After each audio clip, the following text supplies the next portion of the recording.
네, 여러분 반갑습니다. 네, 자, 저는 의사소통장애 상담 수업을 진행하는 언어치료학과의 변혜원입니다. 네, 이렇게 3주째 여러분들을 보게 돼서 너무나 반갑습니다. 네, 하지만 3주째 영상인데 저의 옷은 동일하지요. 자, 이게 무슨 의미일까요? 네, 같은 날 지금 계속 촬영을 진행하고 있다는 겁니다. 예, 하지만 전혀 피곤하지가 않습니다. 여러분들하고 이렇게 수업을 진행할 수 있다는 것만으로도 저는 아주 쌩쌩합니다. 자, 오늘도 저와 함께 의사소통 장애 상담의 수업을 진행하겠습니다. 오늘 배우실 내용은 의사소통의 정상적 측면에 대한 내용인데, 여러분들은 실은 지난 시간에 조금 시간 관계상 다학문적 협력 유형의 차이점에 대해서 미처 다 얘기를 좀 드리지 못했습니다. 그래서 다학문적 협력 유형의 차이점에 대해 좀 설명을 드리도록 하겠고요. 또 오늘 배우실 주요한 것들은 무엇이냐면 의사소통에 대한 정의와 특성입니다.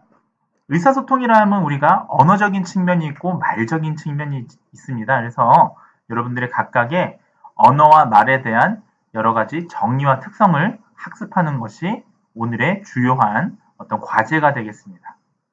또 다른 것들은 오늘 또 다른 또 배우시게 될 중요한 개념은 소리에 대한 본질입니다. 여러분들 우리가 이 물리적인 소리, 눈에는 보이지 않지만 물리적인 현상인데요.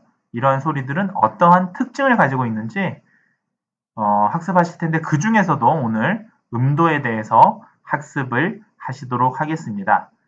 자, 그래서 저와 함께 3주차 수업 진행을 하도록 하시겠습니다. 자, 먼저 처음 배우시는 건 뭐냐 하면 지난 시간에 이어서 말씀을 드릴 다학문적 협력 유형의 차이점입니다. 자, 우리가 지난 시간에 다학문적 유형 세 가지 배우셨는데 기억나시나요? 첫 번째가 다학문적인 유형, 두 번째가 간학문적인 접근, 세 번째가 초학문적인 접근법이었습니다. 자, 그래서 각각의 유형별 특징들, 네, 제가 지금 이 시간에 다 말씀을 못 드리지만 여러분들 지난 시간 그 세 가지 특징들 반드시 아셔야 됩니다. 자, 오늘은 지난 시간에 배우셨던 그런 내용들에 대해 서머리 하는 거예요. 종합하는 거예요. 그래서 각각의 유형의 차이점은 무엇이냐, 도대체 어떤 차이점이 있느냐, 여기에 대해서 좀 간단하게 말씀을 나누도록 하겠습니다. 자, 핵심적인 내용만 이렇게 잘 정리가 되어 있으니까 여러 번 반복하면서 여러분들께서는 내용을 좀 심도 있게 이해하셔야 됩니다. 자, 이 협력적 유형의 차이점은 큰 카테고리가 보시면 치료 교육 서비스 계획 측면에서, 프로그램의 실행 측면에서, 그리고 프로그램 계획의 책임 측면에서, 그리고 팀원 간의 의사소통 측면에서 이렇게 네 가지로 나눠서 각각의 차이점을 좀 더 학습해 보도록 하겠습니다. 자, 먼저 치료 교육 서비스 계획에서는 세 가지 유형은 어떠한 차이점이 있을까요? 자, 먼저 다학문적인 팀은 구성원들이 각자의 전문 분야에서, 자, 다학문하면 여러분들이 반드시 아셔야 할 게 뭡니까? 독립적, 개별적, 예, 같은 말로 뭡니까? 예, 독립적이죠. 예, 개별적으로 치료 교육을 개발하더라 라는 게 다학문적 접근 팀의 차이점입니다. 자, 반면에 간학문적 팀은 어떻습니까? 치료 교육 서비스에 있어서 개발된 서비스에 대해서 이 차이점이 뭐죠? 상호 의존하죠. 네, 다학문적 팀과의 차이점이에요. 치료 교육 서비스를 상호 의존합니다. 개별적으로 평가하고 개별적으로 치료를 하지만, 중재를 하지만 어떤 이러한 목표를 접근할 때 상호 의존한다고 말씀을 지난 시간에 드렸습니다. 자, 반면에 초학문적 팀은 어떻습니까? 자, 대상자의 가족이 요구하는, 이 대상자 가족이 적극적인 팀의 구성원이었죠. 우선순위의 욕구를 파악해서, 가족이 요구하는 우선순위의 욕구대로 파악해서 이걸 반영해서 치료교육 서비스를 계획한다는 게 차이점입니다. 자, 이때 치료 교육 서비스를 계획하는 사람이 누굴까요? 초학문적 팀에서는 대표 중재자가 되겠습니다. 반드시 아셔야 되는 거예요. 자, 좋습니다. 치료교육 서비스 계획에서는 이러합니다. 자, 그러면 프로그램의 실행 측면에서 어떨까요? 자, 프로그램의 실행 측면에서 보시면 다학문적 팀은 각자의 전문가들이 개별적으로 계획한 프로그램을 실행합니다. 예, 다학문적 팀 하면 여러분들 개별, 독립적, 예, 이 용어만 가지고도 충분히 우리가 유추할 수가 있습니다. 자, 간학문적인 팀은 어떻습니까? 전문가들이 자, 서로 협력하면서 계획을 실천하죠. 자, 계획에 있어서 서로 협력하는 겁니다. 네. 자, 초학문적 팀은 어떻습니까? 프로그램을 실행할 때 이제는 전문가만 있는 게 아니고요. 전문가 외에 자, 뭐다?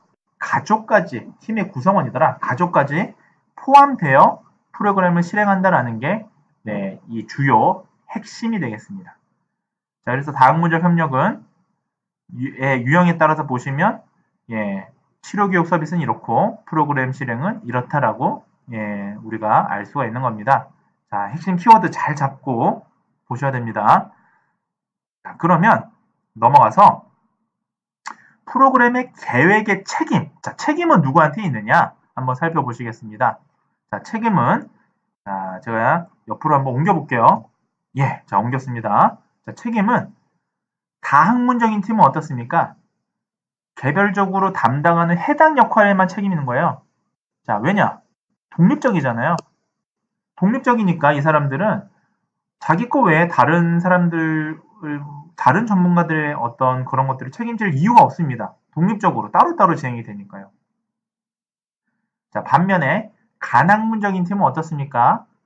구성원 모두가 동등하게 프로그램에 책임을 집니다. 자, 간학문적인 팀은 구성원 모두가 동등하게 프로그램에 책임을 집니다. 자, 그리고 네, 동등하게 프로그램에 책임을 집니다. 자, 초학문적인 팀은 어떻습니까? 예, 초학문적 팀의 가장 중요한 개념은 뭐였습니까? 네, 바로 주 서비스 제공자, 이른바 대표 중재자였죠. 제가 한번 써볼게요. 네, 대표 중재자. 이 개념이었죠. 그래서 대표 중재자인 팀장이 프로그램을 실행하고 네, 책임을 지게 돼 있습니다. 자, 따라서 이러한 것들이 네, 프로그램 계획에서의 책임이다. 네, 여러분은 반드시 알아두셔야 할 것 같습니다. 자, 그 다음에 팀원 간의 의사소통 측면 한번 살펴보실게요. 자, 다학문적인 팀의 의사소통은 비공식적이며 비정기적으로 이루어집니다. 네, 비공식적이며 비정기적. 그럴 수밖에 없죠. 네, 뭐 따로 뭐 모일 이유가 잘 없잖아요. 자, 간학문적인 팀은 어떻습니까? 의사소통이 조금 더 낫습니다. 자, 간학문적 팀만 오면 정기적으로 팀 모임을 가지죠. 자, 그 다음에 초학문적 팀은 어떻습니까? 자, 아주 적극적이에요. 그래서 팀 구성원들 간에 정보나 지식, 기술들의 아주 지속적인 전이가 공유되어 있는 정기적인 팀 모임을 가집니다. 자, 정기적인 팀 모임인데 어떻습니까? 팀 구성원들 간의 정보, 지식, 기술의 전이가 공유되는. 이게 무슨 말이냐? 워크숍 같은 거예요. 예를 들면 언어치료사가 물리치료에 대한 어떤 지식도 공유할 수 있는 워크숍을 듣고요. 작업치료사에 대한 어떤 치료 평가에 대한 지식도 듣고 이렇게 서로 간의 지식도 공유하는 겁니다. 예, 그래야 대표 중재자가 우리 개념이 형성이 될 수 있겠죠. 자, 그래서 종합하면 결국은 이 우리가 네 가지 측면에 대해 살펴보셨는데요. 결국은 이 유형별로 이런 그림으로 우리가 도식화할 수가 있겠습니다. 그래서 다학문적인 팀 협력은 최소 간의 공통 협력이 되고요. 또 초학문적으로 갈수록 최대 간의 공동 협력이 이루어지는 겁니다. 그래서 이러한 도식을 우리가 그려볼 수가 있겠죠. 그래서 이상적으로는 우리가 초학문적인 팀 협력을 꾸려야 되는 게 이상적입니다만은 또 뭐 많은 기관에서 또 현실적으로 그렇게 되기 어려운 경우도 있습니다. 그러니까 여러분들이 앞으로 미래 세대에는 이러한 초학문적인 팀 협력을 꾸릴 가능성이 높습니다. 따라서 또 그런 전문가들을 요구하고 있습니다. 이 시대가. 그러니까 여러분들이 반드시 그런 아주 초학문적인 팀 협력에 어울리는 그러한 전문가가 되시기를 바라고요. 또 그러기 위해서는 이러한 내용들에 대해서 잘 학습하실 수 있기를 희망합니다. 자, 여기까지가 1장에 대한 내용이었습니다. 자, 그 다음에 초학문적 협력이 접근이 필요한 이유에 대해서 마지막으로 좀 정리를 하겠습니다. 자, 아동의 발달 과정에서 왜 필요하냐? 발달 과정에서 보면 인지, 언어, 신체가 어떻습니까? 상호 관련되죠. 여러분들. 자, 초학문적 접근이 필요한 이유가 아동이 발달, 인지 발달만 따로 하고 언어 발달 따로 하고 신체 발달 따로 합니까? 그렇지 않습니다. 우리가 아이가 자라나면서 신체가 커가면서 인지와 언어 이런 게 밀접하게 상호 관련돼서 발달하게 되죠.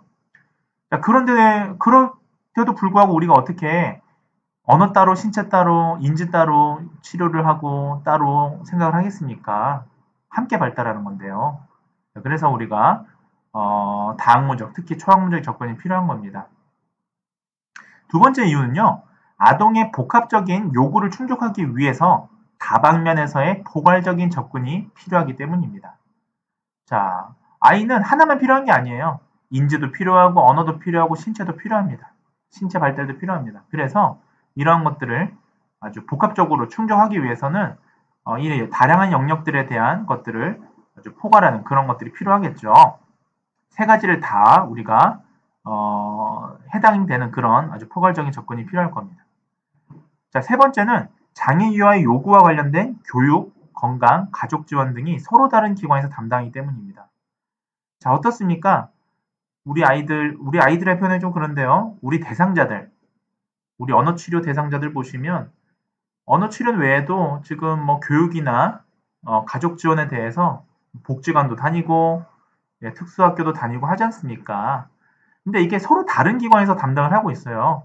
한 기관에서 하면 참 좋겠는데 사정상 그렇기 때문에 서로 다른 이 기관들에 대한 것들이 따로따로 놀 게 아니라 우리가 이런 유관 어떤 학문에 대한 지식을 이해해서 서로 이 관련된 이런 요구들을 우리가 충족시킬 수 있도록 노력을 해줘야 되는 거죠. 자, 이와 같은 세 가지 이유에서 초학문적 접근이 필요하다라고 이해하시면 되겠습니다. 자, 그러면 실제로 협력팀은 어떻게 구성이 되느냐, 또 그 역할은 무엇이냐, 간단히만 말씀을 좀 드리겠습니다. 교수님 같은 경우도 실은 이제 그 종합병원과 대학병원에서 이렇게 각각 팀 어프로치, 협력적인 어떤 접근을 경험해 봤습니다. 예, 저도 언어치료사, 언어재활사로서 이런 협력팀으로 활동을 했었는데요. 자, 보시면, 네, 예를 들면 학습자, 우리 언어장애 대상자들을 치료하는 팀이 병원에서 이렇게 구성이 돼요. 언어치료사, 물리치료사, 사회복지사, 뭐 심리 전문가 이런 분들이 팀이 되는 겁니다. 팀이 돼서 이 그 대상자의 언어치료 대상자의 어떤 부족한 부분, 필요한 부분들을 함께 고민하고 함께 계획하고 함께 중재하는 거죠. 치료하는 거죠. 학교에서는 또 어떻습니까? 일반 교사, 특수교사, 가족 구성원 이런 분들이 또 함께 모여서 우리 언어치료 대상자들을 즉 환우들을 도와주게 됩니다. 이런 핵심적 협력팀이 구성이 되고 그 외에도 이렇게 다양한 전문가들이 함께 고민하고 치료를 하게 된다. 이렇게 이해하시면 되겠습니다. 특히나 우리가 교육 현장에서는 어떻게 구성원들이 구성되고 책임과 역할이 무엇인지는 이 표를 좀 보시면 되겠습니다. 그래서 간단히만 좀 말씀을 드리면요. 교육행정관은 이런 통합교육을 수용하고 준비할 수 있도록 노력을 하고요. 그 다음에 여러 가지 이론적 배경을 이해를 해줘야 됩니다. 자, 그 다음 일반 교사는 어떻습니까? 장애 학생을 동등하게 대해주고요. 또 장애 학생을 위한 여러 가지 절차를 계획하고 적용하게 됩니다. 특수교사는 어떻습니까? 특수교사가 사실은 교육 현장에서 대표 중재자의 가능성이 제일 높죠. 초학문적인 모델에서는요. 자, 보시면 그래서 이런 교육과정을 수정하고 계획할 뿐만이 아니라 일반 학급 교사와 함께 일하면서 협력하고요. 또 장애 학생에 대한 1차적인 또 정보도 제공하게 됩니다. 자, 또 여러 프로그램들을 개발하고 실행하도록 지원하고 감독하게 됩니다. 자, 그리고 우리 치료사들, 뭐 물리치료사, 작업치료사, 우리 언어치료사들은 또 통합교육 현장에서 어떠한 역할을 하느냐? 장애 학생들이 학급 활동에 참여하도록 교구를 제공하기도 하고요. 뭐 치료 교구나 도구나 이런 것들을 만들기도 하고요. 또 계획된 학급 활동과 관련된 치료 활동을 제공하기도 하죠. 자, 그래서 통합교육 현장에서도 이처럼 이런 다양한 구성원들이 여러 역할을 수행하더라 라고 우리가 이해하시면 되겠습니다. 자, 그래서 앞에 핵심 내용들을 좀 살펴보시면 제가 이게 자꾸 여러 번 반복하는 게 이 협력적 유형이라는 게 좀 어려운 개념이고 또 아마 기존의 언어치료 전공 수업에서는 좀 다루지 않은 개념이기 때문이에요. 새로운 개념이죠. 그래서 계속 이제 말씀을 드리고 있는데 다학문적 협력 유형은 치료교육, 프로그램 실행, 그리고 프로그램 계획, 팀원 간의 의사소통에 따라서 서로 다른 차이를 가지고 있다. 예, 다시 뭐 내용을 리바이벌 하지 않기 위해서 이렇게 말씀을 드리겠습니다. 그래서 다학문적 팀 협력으로 갈수록 최소한 공동 협력이고요. 네, 초학문적 협력은 최대한 공동 협력이다. 자, 이런 것들 예, 오늘 우리가 배우셨던 1장에서의 중요한 내용이 되겠습니다. 자, 예. 자, 그 다음에 자 이제 본격적으로 2장에 대한 의사소통의 생애에 걸친 어떤 발달적인 측면을 한번 보시겠습니다. 자, 여기서부터 이제 새로운 장이 되겠는데요.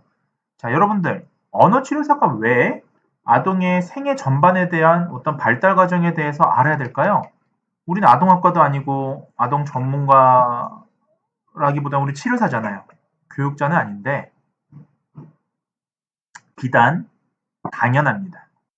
왜냐하면 자, 의사소통 장애를 상담하기 위해서는 정상 의사소통의 기본적 측면에 대한 이해가 필요하기 때문입니다.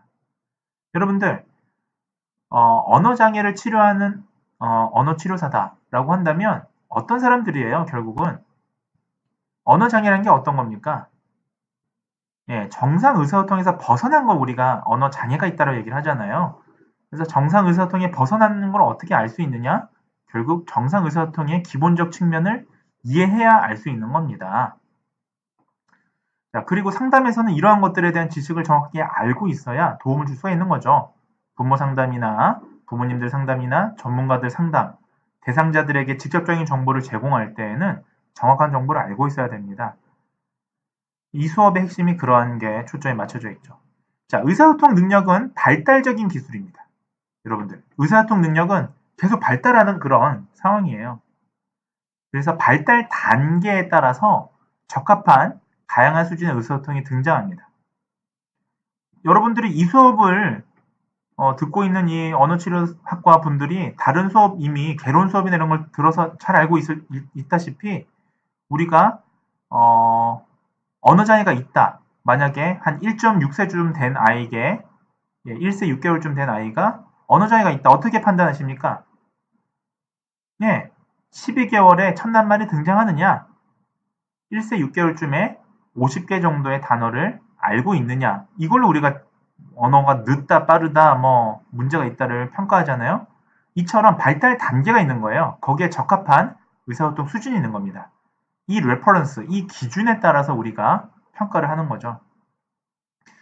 그렇지 않고 만약에 너무 과한 기대를 한다면 아이 수준은 이 정도인데 발달 단계는 이 정도인데 만약에 부모님이 잘 모르시고 우리 아이가 1세 6개월밖에 1세 6개월인데 우리 아이가 복문을 산출하지 못해요. 이야기를 꾸며내지 못해요. 라고 얘기한다면 이건 너무 과한 기대가 되겠습니다. 이러한 기대를 갖고 있는 부모님들은 아동들은 어떻습니까? 좌절을 경험하게 되겠죠. 부모님이 너무 높은 기대를 가지고 있으니까요. 네. 자, 반대로 너무 낮은 기대. 이런 부모님들도 많으세요. 너무 낮은 기대. 예를 들면 이렇게 생각하십니다. 아이들이야 뭐 처음부터 말이 트나요. 뭐 이렇게 자라다 보면 말이 트겠죠. 라고 이렇게 얘기하시는 분들 많습니다. 그래서 2세, 3세가 되는데도 첫낱말을 산출 못했는데 언젠간 첫낱말 산출하겠지요. 라고 얘기를 하시는 분들이 있다는 거예요. 이렇게 너무 기대가 낮으면, 기대 수준이 낮으면 어떻습니까? 의사소통 장애의 초기 징후를 발견하지 못합니다. 뭔가 말이 느리다라는 건 향후 의사소통의 문제를 초래할 가능성이 높다라는 건데 이러한 초기 징후를 발견하지 못한다라는 거예요. 따라서 어떻습니까? 발달 단계에 적합한 우리 의사소통 수준을 알아야 된다는 거예요. 그래야 적합한 상담이 이루어지고 정확한 내용을 전달할 수 있습니다. 따라서 언어치료사는 뭡니까? 다양한 수준의 의사소통 기술을 잘 알고 있어야 됩니다. 따라서 우리가 상담의 초점이라는 게 어떤 식의 상담이 중요한 게 아니라 how가 아니라 what, 무엇을 해줘야 되느냐, 어떻게 이런 문제들이 초래되느냐에 대한 것들에 대한 어떤 지식을 알아야 된다는 거죠. 그게 선행되어야 하는 겁니다. 자, 좋습니다. 의사소통이란 무엇일까요? 여러분들. 의사소통이란 생각이나 느낌의 교환을 의미합니다. 사실 우리가 의사소통이라고만 하면 상당히 광범위한 용어입니다. 자, 의사소통에는 말이나 언어도 들어가지만 실제로는 다양한 수단이 들어가죠. 예컨대 제스처, 몸짓 어떻습니까? 몸짓도 하나의 의사소통이죠. 자, 결국 의사소통이라 하면 생각이나 느낌의 교환입니다. 하지만 우리는 의사소통 장애를 상담하는 데 있어서 단순히 생각이나 교환에 문제가 있습니다라고만 얘기하지 않습니다. 구체적으로 살펴보자면 언어 문제가 있고 말 문제가 있죠. 자, 따라서 하나씩 살펴보도록 하겠습니다. 먼저 언어 문제를 살펴보겠습니다. 자, 언어람은 블룸이라고 하는 유명한 학자가 이렇게 얘기를 했습니다. 의사소통을 위해서 관습적이고 임의적인 신호체계를 통해 생각을 나타내는 부호이다. 네, 이렇게 말씀을 했죠. 이렇게 대가들은, 이 블룸은 대가신데요. 이런 대가들은 왜 이렇게 어려운 말들을 쓰는지 잘 모르겠습니다. 네, 이 대가분들이 좀 어려운 말씀을 많이 써요. 자, 쉽게 한번 풀어보죠. 자, 여러분들 앞으로 언어치료에서 관습정이라는 용어가 쓰이면 관습정은 여러분들 다른 말로 체계적이다 또는 문법이 있다라고 이해하시면 돼요. 자, 그래서 의사소통은 체계적이고 문법이 있고 임의적이다. 임의적이라는 뜻은 다른 말로 임의적, 스스로 의미를 가진다라는 거죠. 자, 그래서 블룸이 얘기하고 싶은 건 이거예요. 언어라는 게 하나의 부호다. 상징 체계다. 부호인데 그림하고 다른 건 그냥 막 이렇게 갈겨 쓰는 낙서랑은 다른 건 뭐가 틀리냐? 뭐가 다르냐? 바로 언어는 문법이라는 게 있고 스스로 의미도 가지더라. 그게 언어다. 네, 이렇게 얘기를 하는 거예요. 자, 이러한 언어. 자, 우리가 언어의 정의를 살펴보셨는데요. 이러한 언어 두 가지 조건이 있습니다. 자, 우리가 언어를 이용해서 의사소통을 하려면 두 가지 조건이 있어야겠죠. 하나는 바로 환자의 의사소통하려는 생각이 있어야 돼요. 먼저 생각이 있어야 됩니다. 자, 내가 이런 말을 해야겠다. 머릿속에 떠올려야겠죠. 네, 단어들을 떠올립니다. 자, 이때 만약에 잘 떠올리지 못한다면 뇌의 어떤 언어 표현을 표현 언어를 떠올리는 부분에 문제가 있는 거죠. 예컨대 브로카시라증 환자 이런 분들은 이 단어 떠올리기가 참 어렵죠. 자, 그 다음에 언어를 이용해서 의사소통을 하려면 두 번째는 생각을 표현하는 데 사용되는 상징 체계, 이른바 언어에 익숙해야 됩니다. 생각만 해서는 안 되죠. 우리가 한국어를 사용하는 화자들은 한국어를 이용해서 의사소통하려면 한국어 문법에 대해서 익숙해야 되겠죠. 반대로 영어를 사용해서 익숙하게 하려면 영어에 대해서 익숙해야 됩니다. 자, 따라서 이런 두 가지 조건이 필요하다라는 거 알아두시면 되고요. 자, 언어의 구성 요소는 두 가지가 있죠. 여러분들이 잘 아시는 표현 언어와 수용 언어 두 가지로 나눌 수 있습니다. 자, 표현 언어는 어떻습니까? 네, 우리가 쓰기도 있고요. 네, 그 다음에 또 말하기 이런 것들이 표현 언어입니다. 실제로 표현할 수 있는 것들. 수용 언어는 이해하거나 읽거나 하는 그런 부분들이 되겠습니다. 자, 언어라 하면 이런 것들이다. 이미 여러분들 다른 수업 때 이미 좀 들으셔서 잘 아시는 내용들이 많을 것 같습니다.